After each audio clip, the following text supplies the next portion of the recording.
Hello super fans. तो गुरु finally कल वरुण धवन की मूवी भेड़िया थिएटर में रिलीज हो चुकी है और मूवी जिस तरीके से हम लोगों ने प्रेडिक्ट कर लिया था ट्रेलर के अंदर ही कि सीजीआई और वीएफएक्स के मामले में एकदम कमाल की होने वाली है, मतलब एकदम नेक्स्ट लेवल काम किया है। तो सेम टू सेम वैसा ही हमें मूवी के अंदर देखने के लिए मिला। इनफैक्ट कुछ बेहतर ही हमें देखने को मिला, क्योंकि अगर हम बात करें बॉलीवुड की तो बॉलीवुड में इस टाइप की मूवी मतलब ऑलमोस्ट बन ही नहीं रही है, क्योंकि 500 करोड़ के बजट में आई हुई आदि पुरुष ने भी अपना पोपट करवा दिया था और फिर ये तो जो भेड़िया मूवी है ये केवल 60 करोड़ में बनी हुई, यानी कि केवल 60 करोड़ के अंदर बनी हुई मूवी है। तो उस हिसाब से अगर देखा है तो इसके सीजीआई और वीएफएक्स एकदम नेक्स्ट लेवल थे। तो गुरु सीजीआई और वीएफएक्स की तो बात हो ही चुकी है, जो कि एकदम नेक्स्ट लेवल थी, नो डाउट, मतलब कमाल के थे। और अगर हम बात करें वरुण धवन की एक्टिंग की तो वो एकदम कमाल की थी। जैसा कि हम सभी लोग जानते हैं वरुण धवन को कि एक्टिंग के मामले में तो मतलब सही है, अच्छा काम करते हैं और बंदा कैरेक्टर में घुस जाता है। मतलब देखने के बाद लग रहा था कि हाँ ये भेड़िया है। और अगर हम बात करें यहाँ पर साइड कैरेक्टर के परफॉर्मेंस के बारे में तो यहाँ पर जो अभिषेक बनर्जी हैं वो एकदम नंबर 1 पे आते हैं। यानी कि अगर इस मूवी में ये नहीं होते और इनकी परफॉर्मेंस हमें नहीं दिखाई जाती तो मूवी में कुछ फीका फीका दिखाई देता। आई मीन जो कॉमेडी लेवल है वो एकदम जीरो हो जाता। और अगर हम बात करें भेड़िया मूवी के दूसरे कैरेक्टर के बारे में जो कि है दीपक दोबरियाल, तो इनकी जो परफॉर्मेंस है वो भी एकदम लाजवाब थी और ये एक मिस्टीरियस कैरेक्टर के तरह ही इस मूवी में इनका रिप्रेजेंट था। यानी कि मुझे आधी मूवी तक तो ऐसा ही लग रहा था कि दूसरा जो भेड़िया होने वाला है वो यही होने वाले हैं, लेकिन ऐसा कुछ था नहीं। बस मैं प्रेडिक्शन कर रहा था कि हाँ ये हो सकते हैं। तो दीपक दोबरियाल की भी एक्टिंग लाजवाब थी, मतलब कैरेक्टर में घुसा हुआ बंदा था ये भी, तो कमाल की एक्टिंग थी। और कृति सनन की भी इस मूवी की जो परफॉर्मेंस थी वो एकदम लाजवाब थी। मतलब जो भी कैरेक्टर इस मूवी में डाले गए हैं वो एकदम एक नंबर के थे। और जैसा कि तुम्हें पता ही है कि जिस दिन से भेड़िया मूवी का टीजर रिलीज किया गया था उसी दिन से लोगों के अंदर एक हाइप बन गई थी कि 60 करोड़ के बजट में अगर देखा है तो ये मूवी सीजीआई और वीएफएक्स के मामले में एकदम नेक्स्ट लेवल होने वाली है। तो वैसा ही कुछ हमें मूवी के अंदर भी देखने के लिए मिला। तो गुरु मेन कैरेक्टर और साइड कैरेक्टर की बात हो ही गई, तो अब बात करते हैं इस मूवी की कहानी की। तो कहानी की स्टार्ट होती है भास्कर से। आई मीन वरुण धवन का जो कैरेक्टर है उसका नाम इस मूवी में भास्कर। तो भास्कर बेसिकली एक कॉन्ट्रैक्ट लेकर आया होता है मतलब अपने शहर से दूसरे शहर में, जहाँ पर एक बीचों बीच जंगल के बीच से उन्हें एक सड़क निकालनी होती है। तो कुछ ऐसा सीन होता है और यहाँ पर पूरी की पूरी मूवी है जो जंगल के इर्द गिर्द घूमती रही, यानी कि पर्यावरण के इर्द गिर्द घूमती रही है।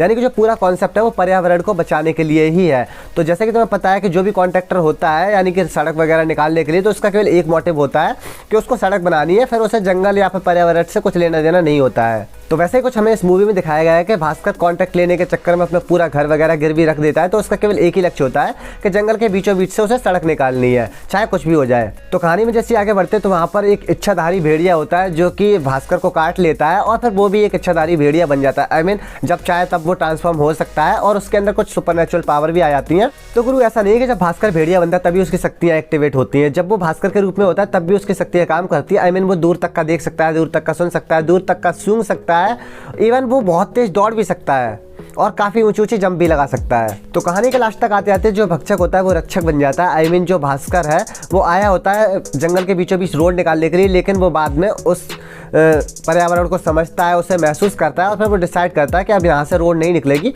तो गुरु मूवी चाहे कोई सी भी हो, हर किसी का देखने का नज़रिया अलग अलग होता है। आई मीन हर किसी का सोचने का नज़रिया अलग अलग होता है। तो अगर मैं अपनी बात बताऊँ तो मैं इस मूवी की कहानी से ज़्यादा मतलब खुश नहीं था। आई मीन कहानी की स्टोरी अच्छी थी और इसका जो एंड है वो भी काफ़ी सही था, लेकिन मैं कुछ और चाहता था। आई मीन मैं चाहता था कुछ और इसमें एक अलग एक्स्ट्रा मसाला डाला जाता। तो हाँ, यहाँ पर स्पॉइलर होने वाले हैं। ऑफकोर्स वीडियो के स्टार्टिंग में भी थे, लेकिन यहाँ पर थोड़े से मोटे मोटे स्पॉइलर होने वाले हैं। ये क्या बोल दिया यार। जिन लोगों ने मूवी नहीं देखी है वो इस पार्ट को स्किप कर सकते हैं या फिर आगे बढ़ सकते हैं। तो देखो यार, स्पॉइलर वार्निंग दे दी है। अब मैं तुम्हें बताता हूँ कि यहाँ पर मैं खुश क्यों नहीं था। आई मीन यहाँ पर होता क्या है कि जब भास्कर और कृति सनन लड़ाई करते करते घायल हो जाते हैं। हाँ, कृति सनन भी एक भेड़िया थी, वो भी एक इच्छाधारी भेड़िया थी। इवन कृति सनन ने ही भास्कर को भी भेड़िया बनाया था। तो सीन कुछ ऐसा होता है कि लड़ाई के दौरान जो कृति सनन होती है वो हो जाती है थोड़ी सी घायल, थोड़ी सी नहीं बहुत ज़्यादा घायल हो जाती है, क्योंकि उसको खंजर वंजर लग जाते हैं। तो उस मोमेंट पर होता क्या है कि जिस मोमेंट पर ये भास्कर और कृति सनन पहली बार मिले थे उसी लोकेशन पे ये वापस से जाते हैं कहानी के लास्ट में। तो यहाँ पर मैं खुश इस चीज़ से नहीं था कि जब कृति सनन यानी कि भेड़िया घायल हो जाते हैं, कृति सनन जो कि भेड़िया होती है वो घायल हो जाती है, तो वो उसी हालत में चलते चलते उस लोकेशन तक जाते हैं जहाँ पर ये पहली बार मिले होते हैं। तो वहाँ पर वो 2-3 बार गिरती है जो कि भेड़िया की हालत में होती है, यानी कि भेड़िया के रूप में होती है कृति सनन।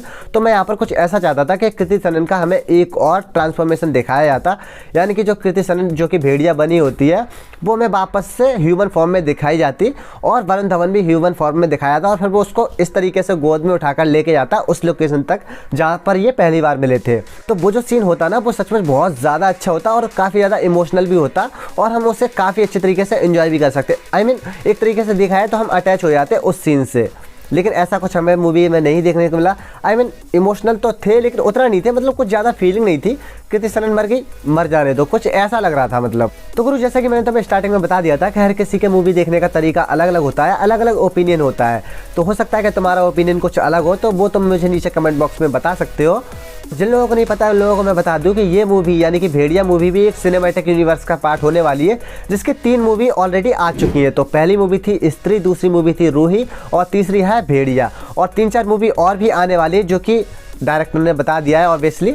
तो हाँ, जिस तरीके से मार्वल यूनिवर्स की मूवी या फिर डीसी यूनिवर्स की मूवी के अंदर एक मिड क्रेडिट या फिर पोस्ट क्रेडिट सीन होता है, तो इस मूवी के अंदर भी हमें एक मिड क्रेडिट सीन देखने को मिला है जिसमें राजकुमार राव आते हैं, यानी कि स्त्री मूवी के राजकुमार राव आते हैं और अभिषेक बनर्जी से यहाँ पर मदद मांगते हैं कि तुम ही हो जो कि स्त्री को ढूंढ सकते हो। तो भेड़िया मूवी के अंदर हमें राजकुमार राव दिख चुके हैं जो कि स्त्री को ढूंढने के लिए आए होते हैं और अभिषेक बनर्जी से भी मदद मांगते हैं। तो यहाँ पर कंफर्म हो जाता है कि ये भी मूवी एक सिनेमैटिक यूनिवर्स का पार्ट है और ये ऑफिशियली बता भी दिया गया है। तो बस यार आज की वीडियो में इतना ही। आई होप कि आपको वीडियो पसंद आई होगी। तो अगर आपको वीडियो में कुछ भी अच्छा लगा हो या फिर मजा आया हो तो इस वीडियो को लाइक जरूर कर दीजिएगा, और अगर आप इस चैनल पर नए आ गए तो इस चैनल को भी सब्सक्राइब कर लीजिएगा, क्योंकि हम आपके लिए ऐसे वीडियो लाते रहते हैं। तो मिलते हैं आपसे एक और नई कमाल फेस वीडियो के साथ, तब तक के लिए जय हिंद, जय भारत।